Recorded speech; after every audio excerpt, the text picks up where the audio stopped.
Muchas gracias por estas generosas palabras de presentación y sobre todo por la invitación a este congreso, que es un ejemplo de lo que tenemos que hacer, que es pensar la realidad en este mundo cambiante, en esta Argentina cambiante.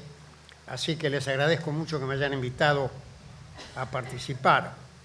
El tema de esta sección del congreso es la inserción internacional de la Argentina en la nueva División Internacional de Trabajo.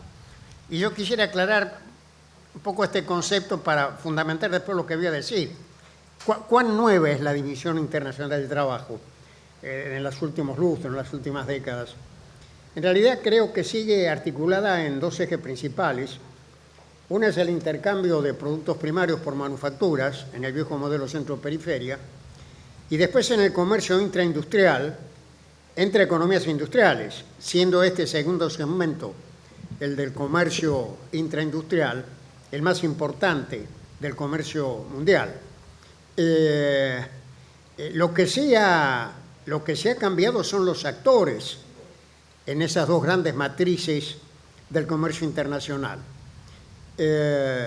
porque han aparecido en los últimos lustros estos protagonistas asiáticos, en primer lugar China, que se sale de la posición periférica de la condición subdesarrollada para convertirse en un país industrial y participar en la corriente de comercio interindustrial. Y lo mismo pasa con los llamados tigres asiáticos, de los cuales el mayor protagonista es Corea, que hace apenas 50 años o 60 era una economía extremadamente subdesarrollada, mucho más subdesarrollada que los países de América Latina, y se ha convertido en una generación en una potencia industrial. Entonces yo creo que lo que se ha cambiado, como les digo, no es tanto la división internacional del trabajo, que sigue operando en estas dos grandes matrices, sino cuáles son los actores. Y entonces estos nuevos actores, China en primer lugar, se sale de la condición periférica para pasarse a la posición central, con un modelo de intercambio con África y América Latina de la vieja matriz, productos primarios por manufacturas y capitales. Esto, desde luego, configura un escenario multipolar mucho más complejo, pero vuelvo a decir, el concepto de nueva división internacional del trabajo probablemente no es la más adecuada, sino más bien lo que sucede es que hay nuevos actores en esas dos grandes matrices. Y entonces la segunda pregunta que conviene aclarar es ¿qué significa todo esto, estos cambios para el desarrollo? ¿Cuánto ha cambiado el desarrollo con estas nuevas tendencias? Y al decir esto quiero hacer referencia principalmente a lo que es la dimensión nacional y la dimensión global, cómo se articula lo interno con lo externo. Y la verdad es que creo que en esto tampoco ha habido demasiados cambios. El desarrollo sigue siendo esencialmente un proceso de construcción en un espacio nacional. Incluso cuando se habla de la globalización, que es tan importante y decisiva y que es insoslayable, conviene recordar algunos datos que están en los informes de las Naciones Unidas, por ejemplo, en el último informe de la UNCTAD, que dice lo siguiente: el valor agregado de las filiales de corporaciones transnacionales al Producto Mundial es del 10%.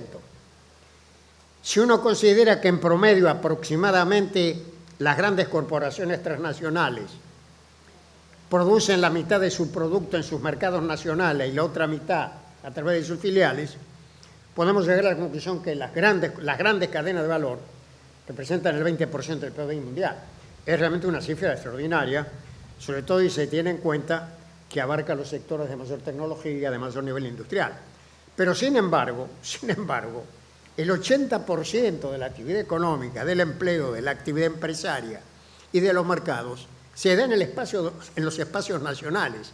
Y es ahí, en ese espacio nacional, donde cada sociedad construye su proceso de desarrollo y construye también su estilo de inserción en la globalización. Y allí viene el gran contrapunto entre el planteo neoliberal y el planteo estructuralista. El neoliberalismo supone que el desarrollo se construye en la esfera global, adhiriéndose a los mercados globales, integrándose a la cadena de valor y dejándose llevar por las corrientes de los mercados mundiales. Y el planteo estructuralista dice no, El desarrollo es una construcción y un espacio nacional a partir de la densidad nacional, de la cohesión social, de la sinergia pública y privada, de la capacitación de la gente, de la ocupación del territorio, del fomento de la ciencia y la tecnología, de la sinergia, vuelvo a insistir, público-privado. Y todas estas acciones no se construyen en la esfera global, se construyen esencialmente en la esfera nacional, desde luego abierto al mundo. Yo creo que lo que sí cambia respecto de experiencias no remotas es que el peso de lo transnacional es muy importante. No se puede construir lo nacional sin una estrategia de inserción en la globalización, pero sigue siendo en el espacio nacional donde los países deciden su futuro y su inserción internacional. Entonces, a partir de esto, digamos, estos dos supuestos acerca de la relación entre lo interno y lo externo, la globalización y lo nacional, y la división del trabajo o los nuevos actores, podemos repasar la experiencia argentina. Nosotros salimos de la matriz, en alguna medida centro-periferia tradicional hasta la crisis del 30, donde éramos un ejemplo notable de un país que se inserta en la revolución industrial y en todo el crecimiento hasta 1930, esencialmente como un exportador de productos primarios. Y fue, por cierto, probablemente el país de la periferia que tuvo con ese modelo niveles de modernización mayor en comparación internacional. Y de ahí salimos, después de la crisis, en la búsqueda de una nueva matriz productiva, porque ya claramente el país ya era demasiado grande y por otra parte había colapsado el mercado mundial de productos primarios y por lo tanto era indispensable buscar nuevas fuentes de desarrollo, nuevas fuentes de crecimiento y generación de empleo. Y ahí iniciamos el proceso de la llamada industrialización sustitutiva de importaciones, un proceso complejo que nunca llegamos realmente a consumar. Hemos desarrollado una economía subindustrial, no hemos incorporado en el tejido productivo los sectores de mayor valor agregado, de mayor nivel tecnológico. Hemos tenido un extremo grado de extranjerización y la verdad que no se construye un proyecto nacional sobre la base de filiales, y hemos construido un modelo que lo describió muy bien Marcelo Diamond con la idea de la estructura productiva desequilibrada de un sistema subindustrial que cuando ocupa posiciones de pleno empleo de su capacidad productiva genera un fenomenal déficit para el abastecimiento de insumos, de equipos y demás, y en el caso de las filiales, las transferencias de utilidades al exterior, y este déficit lo financia el superávit de la producción primaria. Esta es la esencia del modelo subindustrial, de la estructura desequilibrada, y ya sabemos que esa es una estructura vulnerable, inestable, que nos confronta periódicamente con este fenómeno de la restricción externa. Cuando el déficit industrial alcanza niveles exagerados, y para colmo en los últimos años agravado por el déficit energético, volvemos a encontrarnos otra vez con la restricción externa. Y esto ha sido resultado, este subdesarrollo industrial, de las características institucionales, políticas, de la forma en que se comportó nuestra densidad nacional en todo el proceso de transformación. Y la verdad que hemos vivido desde el 30, bueno, se da este caso notable por la coincidencia de la fecha, que la crisis del 30 se produce exactamente, o se inicia, o se profundiza exactamente el mismo año que se derrumban las instituciones creadas bajo la organización nacional. Se derriba el régimen constitucional y ahí perdemos una de las condiciones esenciales, que es la de un sistema institucional estable, capaz de arbitrar los conflictos inevitables que se producen en un proceso de transformación. Es decir, cuando nosotros entramos a la transformación inevitable de la industrialización, lo hicimos en la peor de las condiciones posibles desde el punto de vista institucional.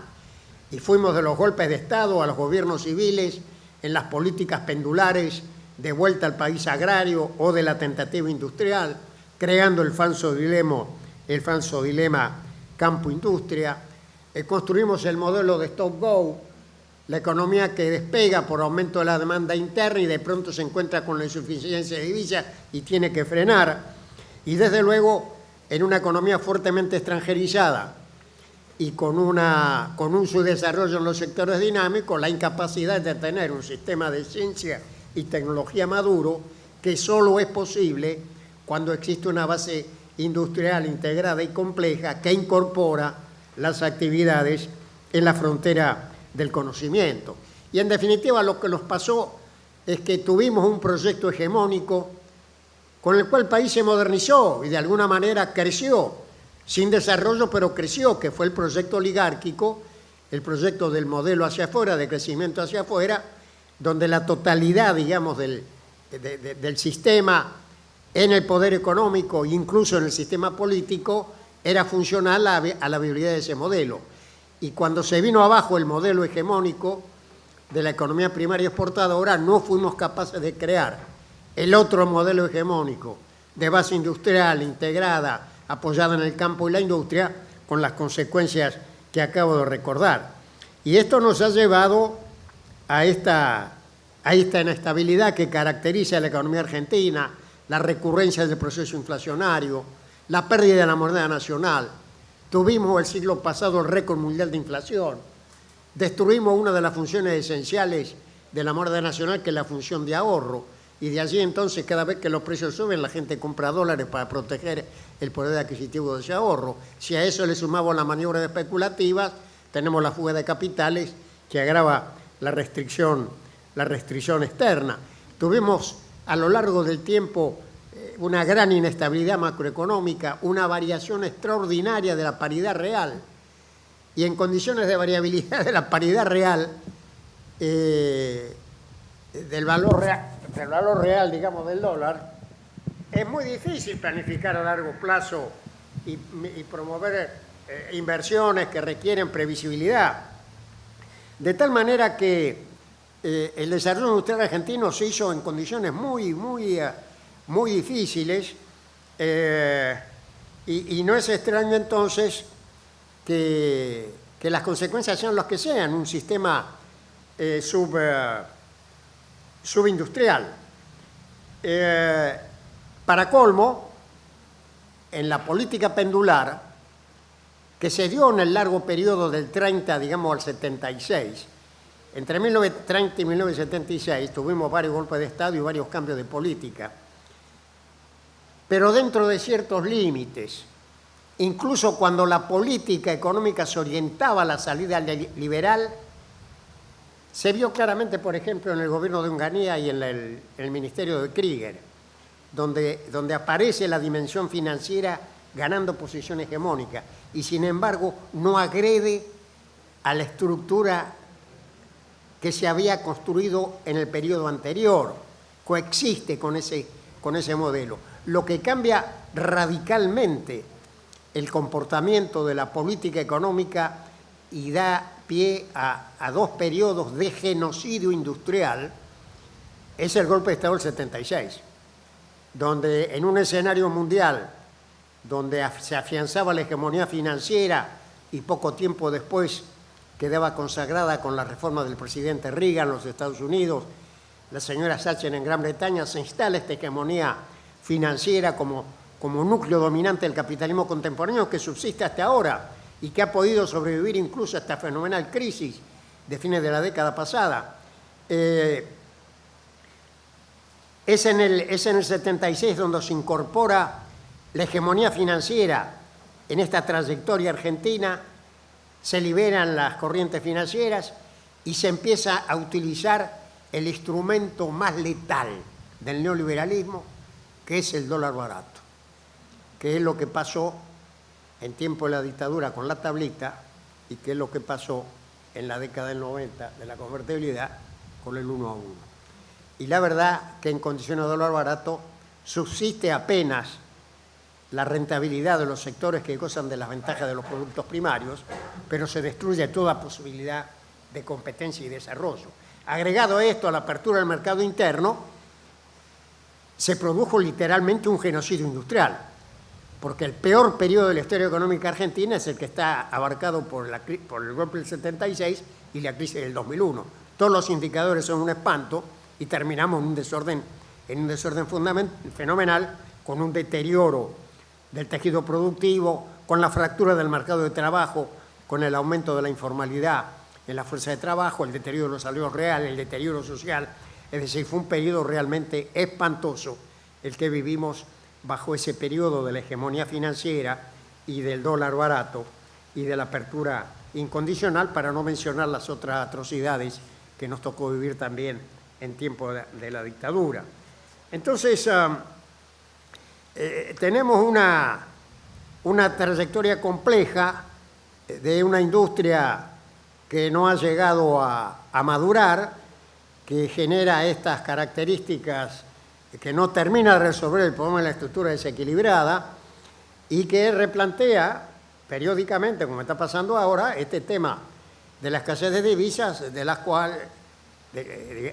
dentro del cual el factor fundamental es este fenomenal déficit en autopartes, como ha sido mencionado acá, en electrónicos, en bienes de capital, en productos químicos. Y ahí estamos entonces otra vez en la cuestión pendular, que ahora se refleja en esta nueva expresión de la restricción externa, con todos los problemas del mercado cambiario, la administración del corto plazo y los problemas de largo plazo. ¿Qué es lo que ha cambiado en la experiencia reciente respecto sobre todo de la experiencia neoliberal?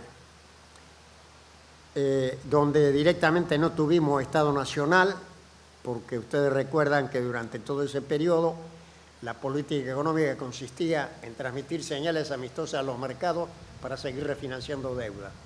Y tuvimos incluso un sistema bancario que colapsó en el 2001 porque estaba denominado en dólares, 2/3 de los activos y pasivos estaban denominados en dólares, y por lo tanto cuando los dólares no estuvieron se vino abajo el sistema.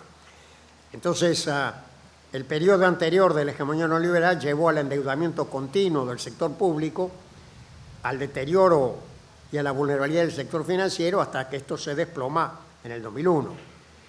Lo que ha cambiado es un nuevo rumbo que toma la política económica a partir del 2002 y sobre todo del inicio de la presidencia del doctor Kirchner, que es la recuperación del Estado Nacional, la búsqueda de recuperar la solvencia fiscal, la posibilidad de aprovechar las buenas condiciones de los precios internacionales y las buenas cosechas para aumentar las reservas, el ajuste cambiario que sale de la lógica del dólar barato, y a partir de allí se recupera un nivel de soberanía y de capacidad, de autonomía del Estado Nacional, que es lo que permite tomar una serie de decisiones profundamente confrontativas de los poderes fácticos. En primer lugar, la reestructuración de la deuda sin el apoyo del fondo, sin atender los criterios de los mercados, por las nuestras, con una oferta argentina que en definitiva es aceptada por el 92% de los tenedores de deuda.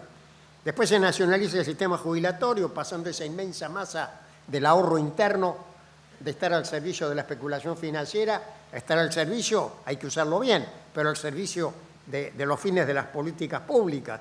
La recuperación de YPF, que fue se puede decir que fue tardía, que tuvo que hacerse antes, pero la verdad es que Argentina fue en tiempo del neoliberalismo el único país que extranjerizó su empresa petrolera. Haberla recuperado y sobre todo haber podido recuperar la gestión de estos yacimientos que parecen extraordinarios en Vaca Muerta es un paso fundamental. Es decir, ha habido una serie de decisiones afirmativas del Estado Nacional y de la soberanía que nos ha permitido incluso enfrentar, sin que se viniera el mundo abajo, como nos habían dicho, este desafío de los buitres y de este juez norteamericano que pretende lo que es inaceptable, y frente a lo cual, contrariamente a lo que dijeron algunos observadores, que si no hacíamos lo que nos decían se venía el mundo abajo, no se vino el mundo abajo.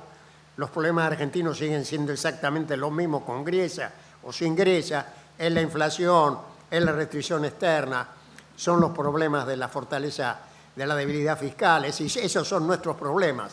Pero a pesar de que tenemos esos problemas, de la transformación que se ha producido, surgió una capacidad de resistencia y todavía de gestión de la macroeconomía que por un lado permite plantarse frente a esta demanda de los fondos buitres y permite gestionar la coyuntura sin que se cumpla este pronóstico que algunos vienen diciendo desde hace tiempo, de que acá vamos a repetir la experiencia del 2001 y de 1983. La economía, claramente la macroeconomía no tiene la solidez que tuvo hace 5 o 6 años, pero tampoco está la economía a la deriva y hay una capacidad de gestión que permite evitar, digamos, que volvamos a reproducir aquellos desequilibrios fenomenales. Pero claro, no alcanza con la capacidad de resistencia, es necesario fortalecer esta plataforma de la macro para enfrentar los problemas que tenemos por delante. Y entonces aquí aparecen los problemas de nuestra inserción en la división del trabajo. Y yo creo que va a ser muy difícil que tengamos podamos superar la estructura desequilibrada si no nos pasamos de la posición periférica a la posición o a la división del trabajo intraindustrial, si no integramos las cadenas de valor internas. Por ejemplo, en el sector automotriz, que se ha hablado mucho acá con tanta justicia porque es un dato importante del desequilibrio, no tenemos remedio, todas las terminales son filiales y las filiales se integran en las cadenas de valor donde más les conviene. Si nosotros no tenemos una gran empresa terminal argentina capaz de producir motores, de integrar la cadena de valor, ese déficit de autoparte va a seguir creciendo. Y cuando miramos nuestra experiencia con la experiencia asiática, la de China, de los coreanos, cuando la envidia que nos da ver los autos coreanos, chinos, es decir, ellos empezaron la industria automotriz seguramente después que nosotros, pero lo hicieron a partir de empresas nacionales. Y hoy las firmas asiáticas compiten con las grandes firmas europeas y norteamericanas. En el sector automotriz, yo creo que está muy claro que el viejo concepto de la sustitución de importaciones no sirve. No sirve porque no alcanza con sustituir un producto tal que hoy lo importamos, porque el día de mañana va a haber otros productos. No alcanza con sustituir el pasado, hay que sustituir el futuro, porque la oferta, la composición de la demanda cambia continuamente y si no nos anticipamos a los hechos, vamos siempre a la saga y es irreparable la restricción externa y la estructura desequilibrada. En el sector automotriz, vuelvo a insistir, yo creo que va a ser muy difícil si no tenemos una terminal propia, integrar la cadena de valor. Si la pudiéramos hacer con los brasileños, sería fantástico. Los dos mercados juntos son un mercado respetable en el orden internacional. Pero si no fuera posible, yo creo que este es un desafío que tenemos por delante, igual que en el sector electrónico. Estaba leyendo estos días un magnífico libro de historia de la ciencia del profesor Diego Hurtado, donde repasaba dónde estábamos en materia electrónica allá en los años 60 y principios de los 70. Estábamos en un momento en que despegaban las tecnologías de la información y la comunicación en una posición dentro del mundo periférico muy interesante, con buenos recursos humanos, con una serie de proyectos en marcha, una firma, FATE, que era una firma productora de neumáticos, creó un departamento de electrónica que terminó produciendo una computadora argentina, que en ese momento era tan buena o mejor que la que hacían los coreanos. Y en 1970, me acuerdo, siendo yo ministro de Economía, allá por noviembre, se presentó esta cifra, se llamaba, se llegaron a hacer una buena cantidad. Bueno, 2 años después del golpe de Estado se cerró el departamento de electrónica y se desmanteló todo lo que había. Nuestro querido amigo Marcelo Diaman, un gran industrial en una actividad de frontera y además un gran economista, tuvo la lucidez de cerrar su negocio antes de que se lo arrasara la tormenta. Y tenía una empresa de productos audiovisuales y demás, radios y demás, de gran nivel. Es decir, cuando uno observa realmente el genocidio industrial y sobre todo en algunos elementos donde teníamos semillas muy promisorias, bueno, hay que evitar la melancolía y reponerse y seguir adelante. Y también recordar que al mismo tiempo que se produjo ese genocidio, algunas cosas un poco por milagro sobrevivieron, como sirvió, por ejemplo, la energía nuclear. que se mantuvo porque había 2 centrales que no se pudieron vender y en torno de esa energía nuclear y lo que implicaba su gestión aparecieron cosas complementarias como por ejemplo el INVAP, que siguió funcionando y ahora en los últimos años con el apoyo que ha tenido termina construyendo ya desde antes centrales nucleares de investigación que ha vendido Australia, que ha vendido varios países, los satélites, los radares, es decir, ha subsistido en este deterioro fenomenal que ha tenido, digamos, la industria y la tecnología argentina bajo las políticas neoliberales, han subsistido, que son reveladores estos hechos de la potencia que subsiste en la sociedad argentina, en sus cuadros técnicos, en su gente, en su capacidad empresaria. Entonces, yo creo que pensando en nuestra inserción en la división del trabajo de aquí a futuro, vuelvo a decirles, tal vez no hay nada nuevo, porque siempre fue necesario tener una estructura compleja, no estar atrapado en la relación centro-periferia y participar en la división del trabajo industrial a partir de una capacidad exportadora de autopartes, de productos químicos, de bienes electrónicos que nos permita que la industria por lo menos se abastezca de las divisas que necesita. Y si eso fuera así, se acaba el conflicto campo-industria, se acaba incluso la necesidad de tener retenciones, porque una vez que equilibramos la estructura con una industria de alta tecnología, ya no hace falta tener un tipo de cambio para la soja y un tipo de cambio para otras cosas. Podemos unificar, digamos, el tipo de cambio, administrarlo razonablemente y terminar de una buena vez con este falso conflicto campo-industria. Y tenemos entonces este desafío de cómo resolvemos este déficit de las manufacturas de origen industrial. Yo diría que, en resumen, este debe ser el objetivo primario de la política industrial. Eliminar ese déficit a través de la capacidad competitiva en esos sectores, en el sector automotriz, etcétera. La agregación de valor a la actividad primaria, resolver este problema que tenemos en la minería, que tenemos un régimen de explotación propio de las economías dependientes, donde vienen empresas extranjeras a extraer los recursos para mandarlos en brutos al exterior sin integración de las cadenas de valor. Es decir, tenemos que integrar las cadenas de valor. Y tenemos que resolver este viejo problema y ponernos de acuerdo en que bajo qué tipo de sistema económico vamos a crecer, estamos y vamos a crecer. Y yo acabo de publicar hace poco tiempo un libro que se llama El empresario argentino, en donde mi argumento es el siguiente. Mire, en la historia económica mundial, hasta ahora, siempre, sin excepciones, el desarrollo se produjo siempre en economía de mercado. La única excepción que intentó un rumbo distinto fue la Unión Soviética, el siglo pasado. No prosperó. En Cuba, incluso en América Latina, un país que ha tomado decisiones ejemplares de defensa de la soberanía, de la inclusión social, un modelo alternativo tampoco anduvo. Entonces, estamos en una economía de mercado.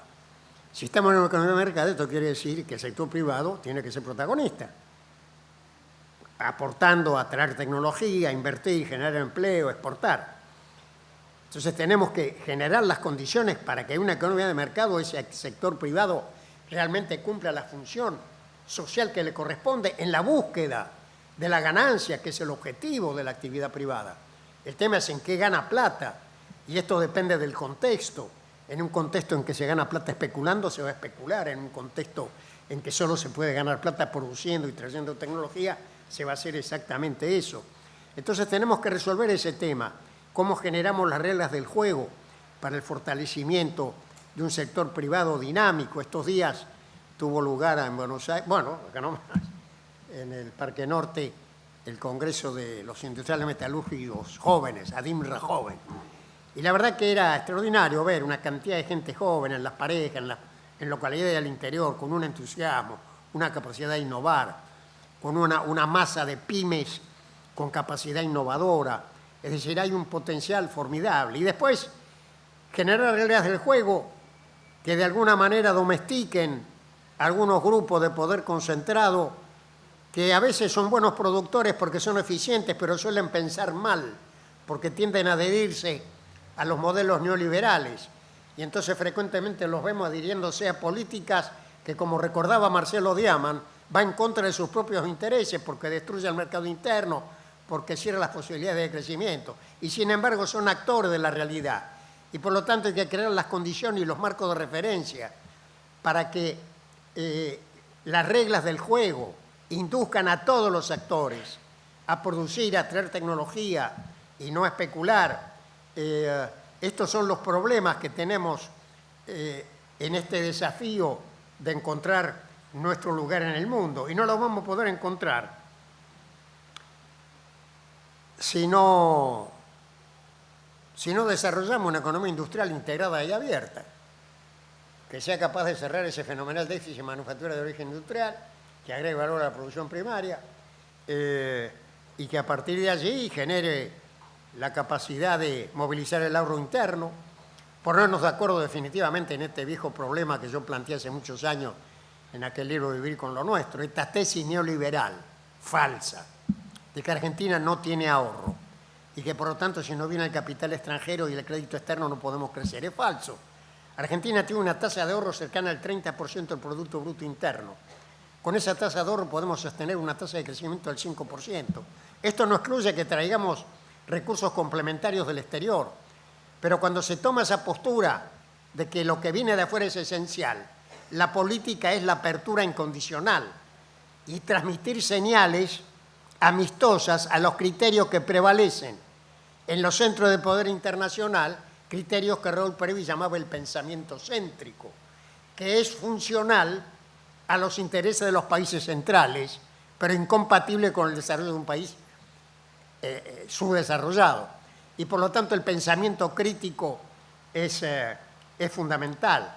Y a partir de allí entonces construir estos elementos de la construcción de una estrategia y encontrar el equilibrio adecuado, el modus vivendi adecuado con las filiales de empresas extranjeras. Argentina es uno de los países más extranjerizados del mundo. De las 500 mayores empresas no financieras, la mayor parte son filiales y generan más del 80% del valor agregado.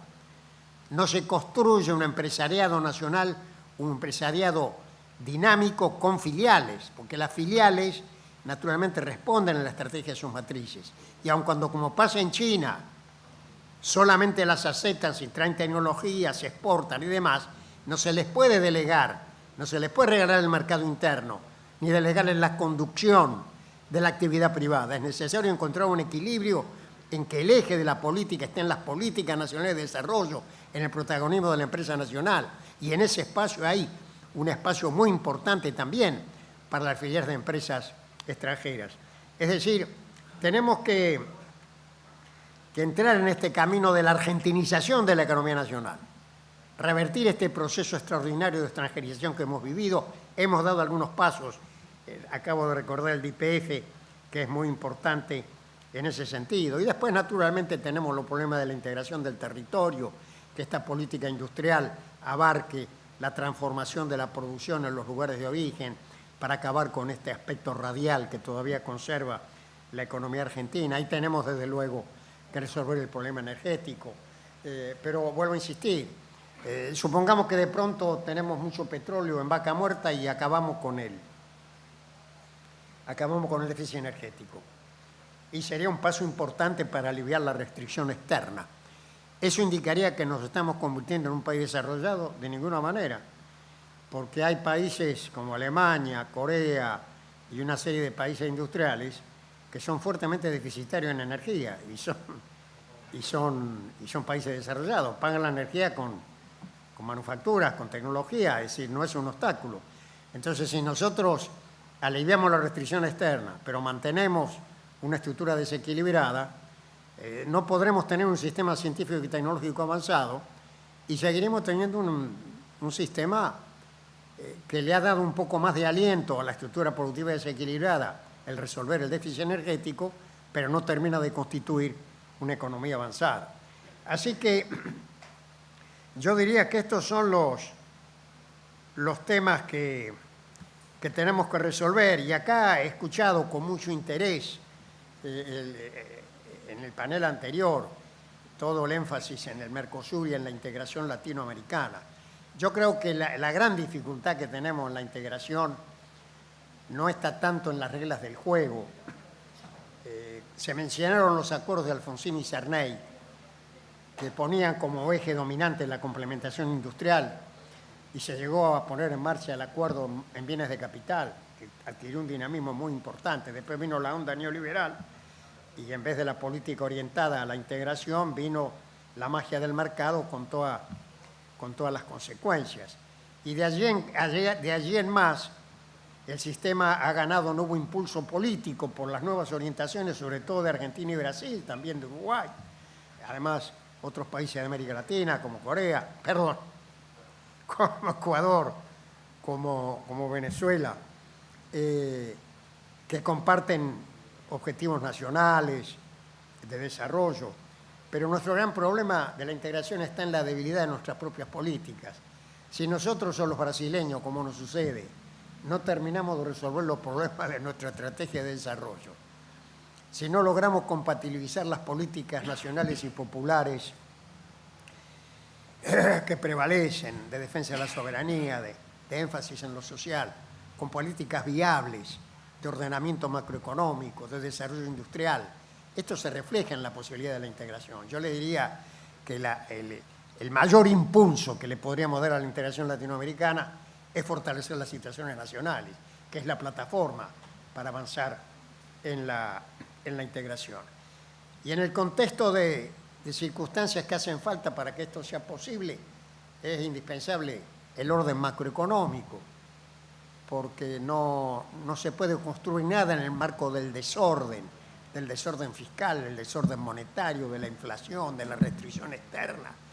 En condiciones de desorden esto es imposible, es necesario la fortaleza de las instituciones. Nosotros ahí hemos dado un gran paso hace más de 30 años cuando volvimos a la democracia, recuperamos las instituciones, la división de poderes, el Estado de Derecho.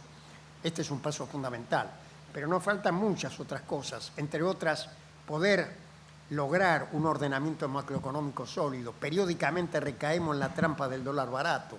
Acá no se trata de devaluar o no devaluar, ese no es el problema. El problema es cómo tenemos un tipo de cambio competitivo que le dé competitividad a toda la producción argentina sujeta a la competencia internacional. Y cómo articulamos esa política con la solidez fiscal y una política monetaria en que el dinero se expanda para el crédito productivo y no para cerrar el déficit del sector público. Es decir, hace falta una heterodoxia muy responsable en materia macroeconómica, porque a veces se cae en la ilusión de que todo es posible y ciertamente eso termina generando situaciones de tensión que son incompatibles con un marco macroeconómico sólido que sustente la transformación. Así que bueno, yo les agradezco que me hayan invitado a esta reunión, les transmití algunas de las ideas que tengo sobre esto. Creo que Argentina tiene todos los medios. Todavía Argentina sigue siendo uno de los países en desarrollo con mayor potencial. Tenemos recursos humanos calificados, hemos demostrado que podemos hacer las cosas más complejas, como hace poco el satélite que está ahora en órbita, y tantas otras cosas que han hecho incluso en el sector agrario. Algunas áreas de la agricultura argentina están en la frontera tecnológica, los paquetes tecnológicos, la siembra directa. Es decir, hemos demostrado hasta el cansancio que tenemos los medios humanos, el 8º territorio más grande del mundo. Hemos sido capaces de producir una cultura de reconocimiento universal. En materia económica somos un país subdesarrollado. Argentina, América Latina, en materia cultural es una potencia de primer nivel. No se puede escribir la cultura del mundo contemporáneo sin América Latina y sin el aporte argentino. Entonces tenemos los medios humanos y materiales, y yo creo que lo que nos hace falta es construir un proyecto hegemónico en que converjan las fuerzas creadoras de la sociedad argentina en el proceso de transformación. Y creo que cosas como las que están pasando hoy esta tarde, este congreso, es precisamente lo que hay que hacer para ese objetivo. Muchas gracias.